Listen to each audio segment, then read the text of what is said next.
내가 벼슬을 시작하게 되는 과정에는 특별한 사연이 숨겨져 있습니다. 1790년 8월 27일 정주께서 성균관에 친행차하셨습니다. 나는 그때 진사시에 합격하여 성균관에 입교한 상태였는데 이날 정조대왕은 유생들을 상대로 직접 시험을 치렀고 그 시험에서 나는 장원을 하였습니다. 그런데 그날은 학문적 스승이자 존경하는 할아버지이신 서명 선생이 돌아가신 지 3년이 되는 날이기도 하였습니다. 정조대왕은 세손 시절부터 우리 가문과 아주 깊은 인연이 있습니다. 정조대왕의 초기 10년은 우리 가문이 가장 최측근으로 정조대왕을 보필해왔습니다. 할아버지 서명음은 규장각을 설립하고 초대 제학이 되어 당파에 물들지 않은 청년층에서 능력 있는 인재들을 육성하는 초석을 쌓았고, 작은 할아버지 서명선은 정조가 세손 시절 대리청정을 둘러싸고 위기에 처했을 때 목숨을 걸고 상소를 올려 정조가 왕위를 계승하는 데 결정적 역할을 하였습니다. 이로 인해 작은 할아버지 서명선은 정조 즉위 후 10년 동안 3번의 영의정을 역임하였고 늘 군권의 최고 책임자로서 직무를 다하였습니다. 아버지 서우수는 정조 초기 도승지를 역임하였으니 가히 우리 가문은 정조대왕의 정책, 정치, 행정실무 등 모든 부분의 최측근이었습니다. 이 때문에 당시 사람들은 우리 가문을 국변인, 즉 왕의 측근이라고 칭하였습니다. 관료로서 초반에 나는 주로 할아버지가 만든 규장각에서 근무하였습니다. 규장각에서 서적을 편찬하는 한편 초계문신 신분으로 국왕 정조의 지도를 받아가며 학문 연구에 전력을 기울였습니다. 당시 정조는 젊은 청년들을 학문적, 정치적으로 육성하여 자신의 정치적 기반을 닦기 위해 많은 노력을 기울였습니다. 나를 포함해 김조순, 남공철, 심상규, 이만수 등 쟁쟁한 가문을 배경으로 한 청년 학자들이 태어났습니다. 아쉽게도 이들 신진학자들은 훗날 정조가 돌아가신 후 정조대왕의 유지를 잊지 못하고 권력의 유지에만 매달리는 한계를 보이기도 하였습니다. 작은 할아버지 서명선이 돌아가신 후 우리 가문은 권력의 정점에서 주변부로 밀려났습니다. 1797년 나는 33세 나이로 순창군수에 임명되었습니다. 순창군수 시절 나는 비로소 실제 백성들의 생생한 삶의 현장을 경험하였고 백성들의 삶을 개선하기 위해서 다양한 문명적 도약이 필요함을 깨닫게 되었습니다. 순창군수로 있을 때 정조대왕은 중앙과 지방의 관료 및 유생들에게 농업을 권장하고 농사를 구하는 유능을 발표하였고 이 유능에 호응하여 많은 지방 관료와 유생들이 상소를 올려 농업제도와 생산력 개선 방안 등에 대한 대책을 올렸습니다. 순창군수로 있던 도중 나는 아버지 서우수의 사망으로 벼슬을 중단하고 서울에서 3년상을 치르고 있었습니다. 3년상을 치르던 중 내가 믿고 의지하였던 정조대왕이 갑작스럽게 병으로 돌아가셨습니다. 이 당시 정조대왕이 독살되었다는 소문도 흉흉하게 떠돌곤 하였습니다.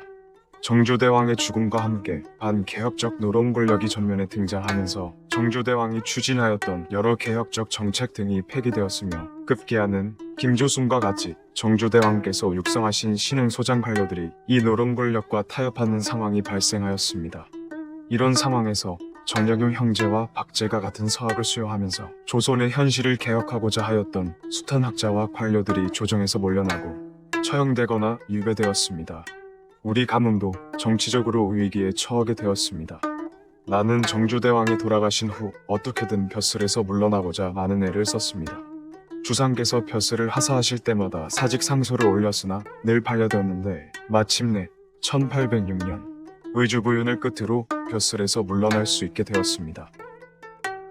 1806년 벼슬에서 물러난 후 나는 들과 강과 산을 전전하며 농사와 목축, 물고기를 잡으며 생활인으로서 삶을 살면서 임원경제지의 편찬에 전념하였습니다. 그러던 중 1823년 나는 60세의 나이에 강원도 회양부사에 임명되면서 두 번째 벼슬 생활을 시작하였습니다. 남들은 은퇴할 나이에 새롭게 벼슬에 진출한 것은 어떤 이유에서였을까요? 먼저 지극히 개인적인 것으로 나의 아들 우보를 포함하여 내가 돌봐야 했던 조카들의 벼슬길을 열기 위해서였습니다. 우리 가문은 거의 몰락한 상황으로 유일하게 나만 중앙에서 벼슬을 했던 경험이 있었고 당시 조선의 현실에서 나조차 벼슬을 계속하지 않는다면 후손들이 벼슬길에 오를 가능성은 영영 없을 테니까요. 다음으로는 전국의 미묘한 변화 속에서 내가 초야에 무척 꿈꿔왔던 조선 현실의 변화를 모색할 가능성을 보았기 때문입니다. 당시 전국은 순조의 대리청정을 시작한 효명세자를 중심으로 세도 정치를 약화하고 왕권을 강화하면서 개혁 정치를 시도하고 있었습니다. 나는 회양부사와 강화유수를 두루 역임하면서 마침내 효명세자에 의해 사헌부 대사원에 임명되어 중앙정계로 복귀하였습니다. 참으로 안타깝게도 효명세자는 한참 개혁을 추진하던 젊은 나이에 병으로 돌아가시게 됩니다. 효명세자의 죽음 이후 중앙정계에서 물러난 나는 전라도 관찰사를 거쳐 수원유수를 마지막으로 76세의 나이에 벼슬에서 완전히 물러났습니다. 나는 벼슬할 때는 세상을 구제하는 것과 백성들에게 베푸는 것의 두 가지를 핵심 사명으로 여겼습니다. 나는 먼저 세상을 구제하기 위해 중앙에 있을 때는 국왕을 도와 정치개혁을 추구하였고, 지방 수령으로 있을 때는 농업 생산력을 높이는데 전력을 다하였으며, 백성들의 어려움을 덜어주기 위해 조세제도 개선에 힘을 쏟았습니다. 관료 생활에서 잊을 수 없는 대표적인 에피소드 중 하나는 회양부사 시절 공명첩을 팔아 소 117마리를 사서 농민들에게 나눠주고 토지를 개간하도록 독려하였던 것과, 전라도 관찰사 시절에는 백성들에게 고구마를 구황식물로 널리 보급하고 재배법을 알린 일입니다. 나는 또한 관료로서 나의 행적에 대해 꼼꼼한 기록을 남겼는데, 전라도 관찰사 시절 작성한 완영일록과 수원유수 시절 작성한 화영일록은 내가 공직에서 작성한 업무일지로서 역대 관찰사가 남긴 업무일지 중 거의 유일한 기록이라고 합니다. 지금 현대학계에서 많은 연구가 진행되고 있습니다.